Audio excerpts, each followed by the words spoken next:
राजीव गांधी राजकीय महिला महाविद्यालय भिवानी की तरफ से ज्योग्राफी क्लासेस में आपका स्वागत है।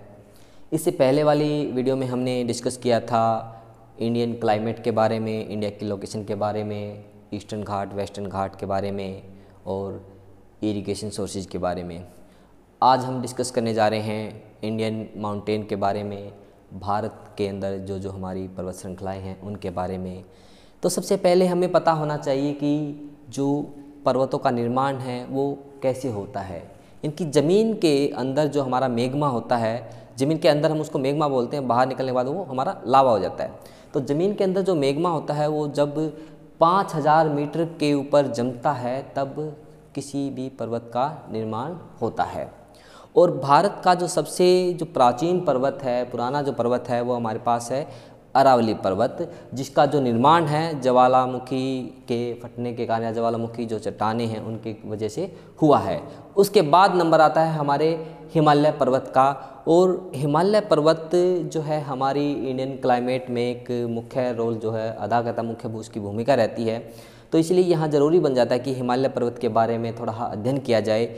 यहाँ हम डिस्कस करेंगे कि हिमालय पर्वत को 4 मुख्य भागों में बांटा जाता है, जिसमें हमारे पास सबसे पहला आता है उससे जो हमारा पुराना पर्वत है अरावली पर्वत। इनकी कहीं पर भी जब हम हिमालय के बारे में डिस्कस करेंगे तो उससे पहले हमें प्राचीन जो पर्वत है अरावली पर्वत उसके बारे में बताना बहुत ज़रूरी हो जाता है।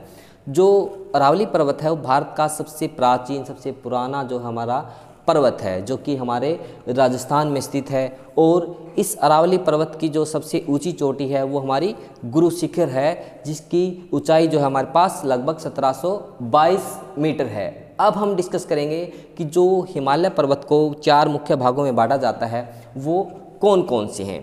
सबसे पहले बात आती है पंजाब हिमालय, या हम इसको कश्मीर हिमालय के नाम से भी जानते हैं।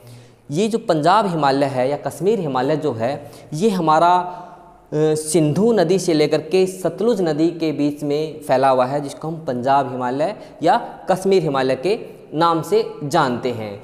इसमें पंजाब हिमालय की जो या कश्मीर हिमालय की जो सबसे ऊंची चोटी है उसको हम बोलते हैं K2, जिसका दूसरा नाम है गॉडविन ऑस्टिन।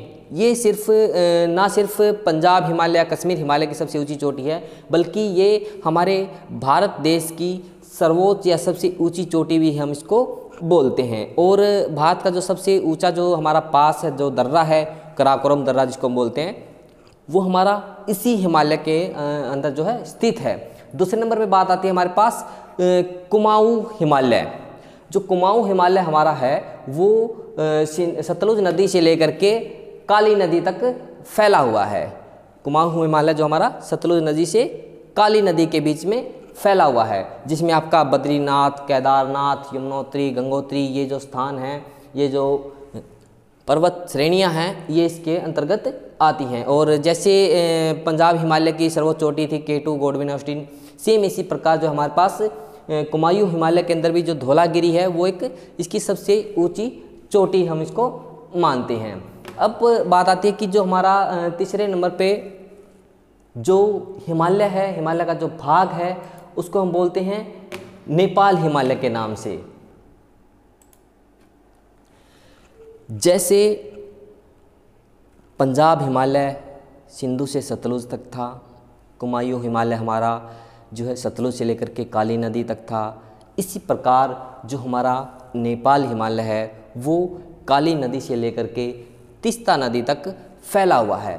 और जिसमें हमारी हिमालय की जो सर्वोच्च चोटी है, हिमालय पर्वत की जो सबसे ऊंची चोटी है, जिसमें हम मानते हैं माउंट एवरेस्ट, जिसकी ऊंचाई लगभग 8848 या 8850 मीटर के आसपास है। जो हमारा नेपाल हिमालय है इसमें ब्रह्मपुत्र, काली, तीस्ता और दिहांग जो नदियां हैं वो हमारी इसी हिमालय से या नेपाल हिमालय से ही निकलती हैं। अब बात आती है कि जो हमारा हिमालय पर्वत का चौथा भाग है जिसको हम बोलते हैं आसाम हिमालय। ये हिमालय पर्वत हमारा जो है तीस्ता नदी से लेकर के ब्रह्मपुत्र नदी तक फैला हुआ है। तीस्ता नदी से लेकर के ब्रह्मपुत्र नदी तक फैला हुआ है। इस हिमालय की यानी कि आसाम जो हिमालय है, आसाम हिमालय की जो सबसे ऊंची चोटी हमारे पास है वो है कंचनजंगा। और यानी कि पूर्व की तरफ या पूर्व की तरफ इसका ये प्रकार का जो हिमालय है, ये इसको हम आसाम हिमालय, जो कि हमारा तीस्ता नदी से लेकर के ब्रह्मपुत्र नदी तक फैला हुआ है, इसको हम आसाम हिमालय बोलते हैं, जिसमें आपकी गारो, खासी जो जयंतिया हैं, सांगला जो पर्वत है, ये सारी पर्वत श्रेणियाँ इसी हिमालय की हिस्सा हैं, इसी हिमालय के अंदर पड़ती हैं। अब बात आती है कि जो हमारा ये तो थी सिर्फ हिमालय पर्वत के 4 भाग, जिसमें हमारा कश्मीर या पंजाब हिमालय, दूसरे नंबर पे हमारा कुमायूं हिमालय, तीसरे नंबर पे हमारा आ गया था नेपाल हिमालय, और चौथे नंबर पे हमारा था आसाम हिमालय। ये तो थे सिर्फ एक हिमालय पर्वत के भाग। अब बात आती है इनके अंतर्गत हम सिर्फ हिमालय के साथ साथ जो हमारी दक्षिण भारत की जो ऊंची चोटियां हैं उनको भी हम इग्नोर नहीं कर सकते, जिसमें हमारे पास सबसे पहले जो है दक्षिण भारत की जो सर्वोच्च जो पर्वत चोटियां हैं, जिसमें आपकी अनाईमुड़ी, अन्नामलाई और केरला की पहाड़ियां हैं। दक्षिण भारत की सर्वोच्च, दूसरे नंबर पे सर्वोच्च जो पर्वत चोटी है हमारी, वो है रोटा बेटा या दोदा बेटा इसको हम बोलते हैं, जो कि नीलगिरी पर्वत पर स्थित है। वो हमारा तमिलनाडु के अंदर है। नीलगिरी जो पहाड़ियाँ हैं, नीलगिरी की जो पहाड़ियाँ हैं, यानी कि जहाँ ईस्टर्न घाट और वेस्टर्न घाट जहाँ पर मिलते हैं, उन पहाड़ियों को हम नीलगिरी की पहाड़ियाँ बोलते हैं। उनके अंदर जो चोटी है हमारे पास, वो डोडा बेटा, जो कि दक्षिण भारत की सर्वोच्च, दूसरे नंबर की सर्वोच्च चोटी है। अब बात आती है कि जो इंडिया की हिमालय के बाद, दक्षिण भारत के बाद जो हमारे आइलैंड्स हैं, जिसमें मुख्य रूप से हमारा अंडमान निकोबार द्वीप समूह है और लक्षद्वीप समूह है। जो अंडमान निकोबार द्वीप समूह है, इसकी जो सबसे ऊंची चोटी है हमारे पास, वो है सैंडल पीक, और जो लक्षद्वीप समूह है हमारा, उसकी सर्वोच्च चोटी हमारे पास है नारचो। फिर बात आती है सतपुड़ा की पहाड़ियों के बारे में। सतपुड़ा पर्वत की जो पहाड़ियाँ हैं, सतपुड़ा की जो पहाड़ियाँ, वो हमारी मध्य प्रदेश में स्थित हैं, और इसकी जो सबसे ऊंची चोटी है वो हमारी है Dhupgarh. Okay student, thank you.